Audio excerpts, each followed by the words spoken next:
할렐루야. 오늘은 하늘의 본향이라는 제목으로 주신 생명의 양식을 우리가 함께 마음껏 먹고 나누겠습니다. 히브리서 11장 8절과 16절의 본문을 가지고 이 양식을 나누도록 하겠습니다. 믿음으로 아브라함은 부르심을 받았을 때 순종하여 장래의 기업으로 받을 땅에 나아갈새 갈 바를 알지 못하고 나아갔으며, 믿음으로 저가 외방에 있는 것 같이 약속하신 땅에 우거하여 동일한 약속을 유업으로 함께 받은 이삭과 야곱으로 더불어 장막에 거했으니 이는 하나님의 경영하시고 지으실 터가 있는 성을 바랐음이니라. 믿음으로 사라 자신도 나이 들고 단산하였으나 잉태하는 힘을 얻었으니 이는 약속하신 이를 믿으신 줄 알미라. 이러므로 죽은 자와 방불한 한 사람으로 말미암아 하늘의 허다한 별과 또 해변의 무수한 모래와 같이 많이 생육하였느니라. 이 사람들은 다 믿음을 따라 죽었으며 약속을 받지 못하였을 때 그것들을 멀리서 보고 환영하며 또 땅에서는 외국인과 나그네로 증거했으니 이같이 말하는 자들은 본향 찾는 것을 나타냅니다. 저희가 나온 바 본향을 생각했다면 돌아갈 기회가 있었으려니와 저희가 이제는 더 나은 본향을 사모하니 곧 하늘에 있는 것이라. 그러므로 하나님이 저희 하나님의 일컬음을 받으심을 부끄러워하시고 저희를 위하여 한 성을 예비하셨느니라. 아멘. 오늘은 아브라함과 사라의 믿음에 대해 다루는 본문을 접하게 되었습니다. 히브리서에서 말하는 믿음에 대해 생각할 때 보통 우리가 생각하는 믿음의 개념과 다르다는 것을 우리는 깨달아야 합니다. 우리 쪽에서 의지하고 신뢰하여 무엇인가를 이루는 것으로서의 믿음은 은사적 믿음입니다. 하나님이 은사로 믿음을 주셔서 그 은사의 믿음을 가지고 하나님의 일을 이루며 감당하는 것입니다. 그러니까 하나님이 선물로 주신 은혜의 믿음이 있는가 하면 교회 유익을 주기 위한 사역적 은사로 허락하신 믿음이 있습니다. 그러나 오늘 우리가 다루는 히브리서적 믿음은 그런 것들과는 구별되는 믿음입니다. 그래서 성경에서 믿음이란 단어가 사용되었다고 해서 다 같은 개념으로 받아들인다든지 함부로 적용하면 큰 왜곡을 가져오게 되고 신앙에도 큰 해악이 될 수밖에 없다는 것을 알아야 합니다. 은사적 믿음은 어떤 결과를 만들어내기 위해 하나님이 은사로 주시는 것이 맞습니다.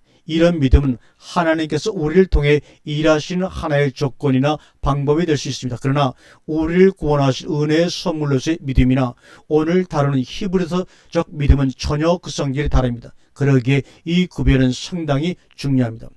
우선 본문의 문법적인 면을 한번 살펴봅니다. 히브리서 11장 8절입니다. 믿음으로 피스테이, 믿음으로 아브라함은 부르심을 받았을 때 순종하여 장래 기업으로 받을 땅에 나갈새 갈 바를 알지 못하고 나갔으며, 여기서 피스테이가 역격 명사입니다. 믿음으로. 그럼 이 단어가 역격으로 쓰인 이유가 무엇일까를 알아야지만 우리가 본문을 제대로 해석할 수가 있습니다. 이 문장에서의 역격은 동사 동작의 원인 또는 동작이 실천된 이유를 나타낸다고 하겠습니다. 이 용법은 동사 동작 배후에 있는 동기 또는 어떤 동작의 근거를 나타냅니다. 이 용법은 동사 동작에서 최초의 원인에 대해 언급하며 어떤 동작이 왜 성취되느냐라는 질문에 대답을 합니다. 신약에서 이런 용법은 대부분 바울 서신에서 많이 나타나고 있습니다. 그래서 히브리서 8장을 새롭게 재번역하자면 믿음 때문에 믿음으로 인하여 아브라함은 부르심을 받았을 때 순종했다라고 번역을 할 수가 있습니다. 믿음 때문에 믿음으로 인하여, 즉 아브라함의 순종의 원인이 믿음이라는 것입니다. 따라서 아브라함의 믿음이 원인이 아니라 아브라함으로 하여금 순종하게 한 근거가 믿음이란 존재 혹은 대상이라는 말입니다. 그러므로 히브리서 11장에서 말하는 믿음은 존재 자체입니다. 즉 실존이란 말입니다. 그래서 히브리서 11장 1절에서 믿음은 바라는 것들의 실체라고 말한 것입니다. 믿음은 바라는 것들의 본질이요 근본인 것입니다. 아브라함의 믿음은 처음부터 자기가 믿음을 가지고 말씀이 주어지면 그대로 따르고 한 것이 아닙니다. 그런 믿음은 창세기 23장에 가서야 볼 수 있는 믿음입니다. 그렇다면 아브라함을 믿음의 조상이라고 부르는 이유가 무엇입니까? 아브라함의 창세기 23장의 믿음을 보고 하신 말인가? 아닙니다. 로마서에서 오히려 창세기 11장의 믿음을 들어 말씀하고 있습니다. 그런데 재미가 있는 것은 정작 창세기 11장에 가면 아브라함의 믿음이라고 할 만한 내용이 전혀 보이지 않는다는 것에 있습니다. 오히려 그는 믿음을 사용할 때 실패했다는 것이 창세기 11장의 기록 내용입니다. 아브라함의 믿음 행적을 보면 창세기 15장에서 칭의, 창세기 16장에서 하갈을 취해 이스마엘을 낳음, 창세기 17장에서 이름 계명과 함께 아들과 후손 약속의 과정을 말하고 있습니다. 창세기 17장에서 오히려 아브라함 부부는 하나님의 약속에 대해 믿기는커녕 비아냥거리고 코웃음밖에 더 쳤는가 그 말입니다. 그런데 여기서 믿음이 등장하는 이유가 무엇입니까? 믿음이란 정의가 바로 여기서 확실하게 드러나는 순간입니다. 조건 없이 결과가 생기게 하시는 것, 공일과 자비의 능력으로 일이 성취되게 하시는 의로우심이 바로 믿음의 법칙인 것입니다. 따라서 로마서와 히브리서에서 말하는 믿음이란 그 믿음이 어떤 결과를 가져오게 하는 조건이 아니라 믿는 내용이 사실이기 때문입니다.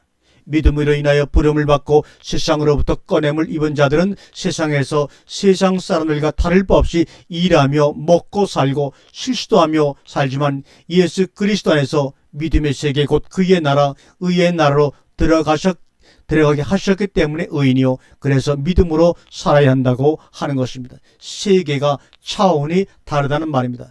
이 세계가 우리의 믿음으로 사는 의인들의 본향입니다. 이 세계는 이 땅에 존재하는 세계가 아니라 하늘에 있는 세계요 그것이 우리의 본향이라고 말하고 있습니다.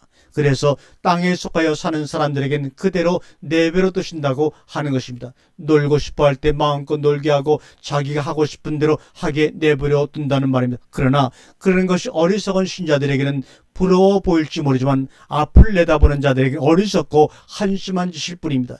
예를 들자면 자동차를 타고 도로를 달리는 차는 중간에 내리고 싶으면 내리고 가고 싶으면 다시 가면 되지만 비행기는 일단 올라타면 중간에 창문조차 마음대로 열 수가 없습니다.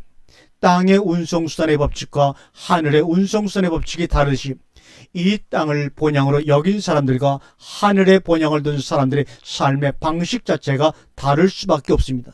그 하늘의 사람들의 삶의 방식이 바로 믿음이라는 것입니다. 그런데 그 믿음이라는 것이 대상의 존재의 실체를 알고 그 실체에 의해 움직여지고 사라지는 것입니다. 그러나 이 축복에 참여하지 못한 자들의 삶에는 간섭하지 않으시기에 그대로 살다가 망하게 내버려 두라는 것입니다. 그것이 하나님의 의요 하나님 나라의 법인 것입니다. 사랑의 하나님 어찌 그럴 수 있느냐고 여러분이 항의할지 모르지만 그것은 하나님 나라의 법칙을 모르는 어리석음일 뿐입니다. 하나님의 나라 하늘의 본향은 믿음이라는 법칙으로만 다스려지고 평가되는 세계요. 그런 차원에서 믿음이란 구원 얻는 조건, 하늘 본향에 들어갈 수 있는 자격을 얻는 조건으로 사용하지 말고 이미 하늘 백성, 하늘의 자녀가 된 상에서의 책임과 특권으로 이해하시길 바랍니다. 이제 우리는 하나님이 복지기 위하여 믿음이란 존재를 주셔서 그때부터 그 믿음이 구원의 방편이 되고 그 믿음을 소유한 자만이 하나님을 보상으로 받게 되는 것을 말하고 있습니다. 신명기 10장 12절과 13절 말씀을 보면 이스마엘아 내 하나님 여호와께서 내게 요구하시는 것이 무엇이냐 곧 내 하나님 여호와를 경외하며 그 모든 도를 행하고 그를 사랑하며 마음을 다하고 성품을 다하여 내 하나님 여호와를 섬기고 내가 오늘날 내게 행복을 위하여 내게 명하는 여호와의 명령과 규례를 지킬 것이 아니냐. 보십시오. 지금 이 내용이 어떤 조건적인 것인가 아니면 이미 관계성을 가진 상태에서 권면하는 것으로 보이는가. 이제 하나님이 인도하신 대로 들어간 곳 하나님의 나라에서 우리를 다스리고 복주시고 가르치시는 법칙이 바로 믿음인 것입니다. 바로 이런 믿음의 법칙에 적용되는 대상들을 부르시는 방법이 아브라함의 믿음의 후손들인 것입니다. 아브라함의 믿음의 후손들은 어떤 자들입니까? 창세기 11장의 믿음입니다. 창세기 11장의 믿음은 무엇이라고 했습니까? 없는 것에서 있게 하신 하나님, 약속을 받은 대상에 어떠함에 흔들리지 않고 약속하신 분의 어떠함에 좌우되는 것이 바로 믿음입니다. 다시 한번 말합니다. 약속을 받은 대상에 어떠함에 흔들리지 않고 약속하신 분의 어떠함에 좌우되는 것이 믿음이라는 것입니다. 바로 깨달으시기를 바랍니다. 아멘.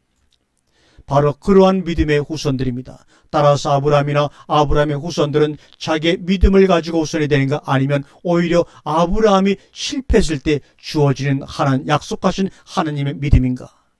하나님께서 내가 약속했으니 절대 실패하지 않고 반드시 완성할 것이다. 그래서 그 약속이 실패되지 않기 위해 율법으로 하지 않고 은혜로 하시겠다는 것이고, 그 방법이 바로 믿음인 것입니다.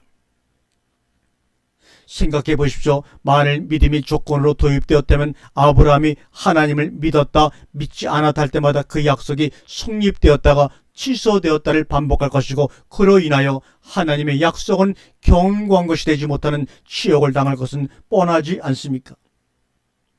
그래서 아브라함이 의로 여기심을 받은 것에 대한 근거가 창세기 11장이라는 것 자체가 하나님 자신이 초점이 되어 내가 너를 그렇게 만들겠다는 하나님의 의지가 담긴 것입니다. 따라서 믿음이란 하나님의 뜻이요, 의지요, 은혜요, 하나님 자신을 가리키는 것이 바로 믿음이란 말입니다. 따라서 믿음으로란 표현은 하나님이 그렇게 하셨다는 이야기나 마찬가지입니다. 하나님이 근거가 되시고 하나님이 원인이 되어 아브라함을 순종하게 하시고 사라로 하여금 잉태하게 하는 힘을 얻게 하신 것이란 의미입니다. 이제 성경을 한 군데 확인하여 우리의 이해를 돕겠습니다. 로마서 4장 16절의 말씀입니다. 그러므로 후사가 되는 이것이 은혜에 속하기 위하여 믿음으로 되나니 이는 그 약속을 그 모든 후손에게 굳게 하려 하심이라. 율법에 속한 자에게 뿐만 아니라 아브라함의 믿음에 속한 자에게더니 아브라함은 하나님 앞에서 우리 모든 사람의 조상이라. 그러니까 이렇게 이해를 합시다. 아브라함도 하나님의 은혜로 의롭다 하는 의인이 되었으니 우리 후손들이라고 불리우는 자들도 동일하게 하나님의 은혜로 의롭다 하심을 얻는 믿음의 후손이라 그 말입니다. 이제 하늘 본향에 들어가는 자들의 믿음에 대한 결론을 내려보겠습니다. 믿음이란 우리 하나님에 대한 신뢰와 항복 이전에 하나님이 원인이 되셔서 은혜와 기적과 복을 열매 맺게 하는 그 통치 가운데로 들어가게 하시는 것이다라고 정의할 수가 있습니다. 그래서 믿음이란 그의 나라이고 통치 방법이며 그의 자비와 공의를 나타내는 표현이기도 한 것입니다. 다시 말씀하지만 아브라함이 믿음의 조상이 된 것은 그의 믿음이 좋아서가 아니라 하나님이 아브라함을 믿음의 조상으로 세우기로 했기 때문입니다. 아브라함의 후손은 누구입니까? 바로 믿음의 사람들입니다. 그런 믿음의 사람들은 어떤 사람들을 말합니까? 하나님의 방법으로, 하나님의 은혜의 믿음으로 그의 백성을 삼은 사람들을 말합니다. 아브라함이 하나님을 믿었기 때문에 그 보상으로 믿음의 조상이 된 것이 아닙니다. 인간에게는 어떤 조건이나 원인도 없고 오직 그 원인이 하나님 자신에 대해 그 결과만 제공되는 하나님의 법칙인 은혜의 법칙, 곧 하나님의 믿음에 의해 하나님의 나라로 초대되는 자들의 모델이 바로 아브라함이란 말입니다. 그러므로 히브리서 11장에 나오는 믿음으로라는 표현을 여러분 오해하면 절대로 안 됩니다. 아브라함의 믿음을 예로 들자면 아브라함이 하나님을 신뢰해서가 아니라 하나님이 아브라함에게 복을 주시기로 작정하셨기 때문입니다.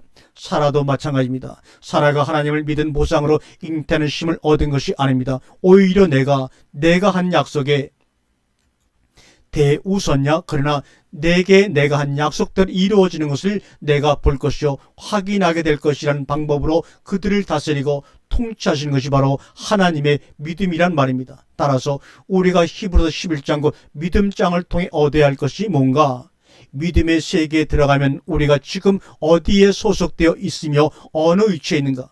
새로운 이 세계에서 살아야 하는 이유와 목표가 무엇이며 그 목표를 이루기 위해 무엇을 어떻게 해야 하는가에 대해 알아야 합니다. 그래서 믿음이라는 것은 하나님이 어떻게 하시겠다고 말씀하신 이상 반드시 그렇게 되고야 만다는 것입니다. 우리가 성경을 통해서 확인해야 하는 것이 무엇이냐면 이것이 과연 하나님의 뜻이 맞는가? 이것이 하나님께서 하시겠다고 약속하신 말씀인가? 라는 것을 우리가 늘 확인해야 합니다. 이것을 확인하는 것이 왜 중요한가 하면 만일 하나님이 나를 복되게 하시겠다고 약속하셨다면 그것으로 나의 운명은 복된 인생이요 필연적으로 복이 오고야 만다는 것 때문입니다. 비록 인생살이 가운데 고난과 어려움으로 거꾸로 매달아 놓은 인생 같아도 결론은 나는 복된 인생이 될 것이라는 사실입니다. 이제 여러분 기억하세요. 믿음의 실체신 하나님은 나의 주인이시고 나의 아버지가 되시고 원인이 되시고 조건이고 내용이고 운명이고 결과이며 복이며 나의 모든 것이라고 말입니다.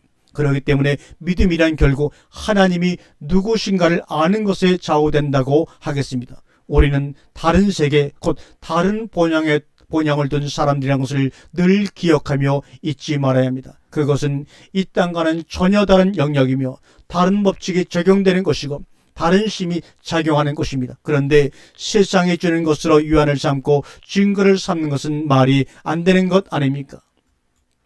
성경이 왜 아브라함과 사라를 동원하고 또 다른 신앙의 인물들을 도입하는지 여러분 아시는지요? 저들의 믿음을 보라. 그리고 본받으라가 아닙니다. 저 모든 선진들이 하나님께 부름을 받아 신앙의 여정에 들어섰을 때부터 복의 사람들로 완성되기까지 아무것도 그들 되게 한 것이 없고 오직 하나님 한 분밖에는 그 일을 이루신 분이 없다는 것을 우리에게 말하고자 합니다. 로마 4장 17절과 18절 말씀에 의하면 기록된 바 내가 너를 많은 민족의 조상으로 세웠다 하신 것 같으니 그의 믿음 바 하나님은 죽은 자를 살리시며 없는 것을 있는 것 같이 부르시는 이시니라. 아브라함이 바랄 수 없는 중에 바라고 믿었으니 이는 내 후손이 이같으리 하신 말씀대로 많은 민족의 조상이 되게 하려 하심을 인함이니라. 아멘. 여러분이 여기서 그분이 약속하셨고 실제 그렇게 되게 하셨다는 것을 확인하는 것 외에 아브라함의 믿음에서 우리가 확인할 것이 무엇입니까? 그런데 왜 우리는 자꾸 다른 증거를 요구하는가? 세상에서 확인할 수 있는 것들로 눈에 보이는 성공, 기적, 평안, 건강, 부귀, 영화, 권세 등을 요구하느냐 말입니다. 내가 믿음을 드린 결과를 얻는 식으로 믿음을 쓰지 마세요. 그렇게 어리석을 수가 없는 것입니다. 나의 믿음의 대상과 내용이 무엇인지 알며 그분이 어떻게 일하시는가를 알 때 우리의 항복과 신뢰를 커질 것이며 강해질 것입니다. 믿음은 그렇게 하루하루 자라는 것입니다. 세상이 우리를 무엇으로 유혹하는가를 보십시오. 세상에서 귀하게 여기고 가치 있게 여기도록 만드는 것들 아닙니까? 세상의 정력과 안목의 정력과 이생의 자랑 등이 아닙니까? 명예요, 권세, 영광이요, 평안, 안전이요, 쾌락이요, 과시요, 사람들의 인정과 인기요, 먹고 마시고 즐기는 것들이 아닙니까? 그런데 아직도 여러분들 생각에 그런 것들이 없어서 복을 받지 못했다고 생각하는 그 정신과 의식이 어떤 것입니까? 그 정체가 무엇이라고 생각을 하십니까? 아직도 믿음으로 산다는 것이 뭔지 모르는 유아기적 신자들이요. 언제 그만큼 자랄고 기도하시기를 바랍니다. 아멘.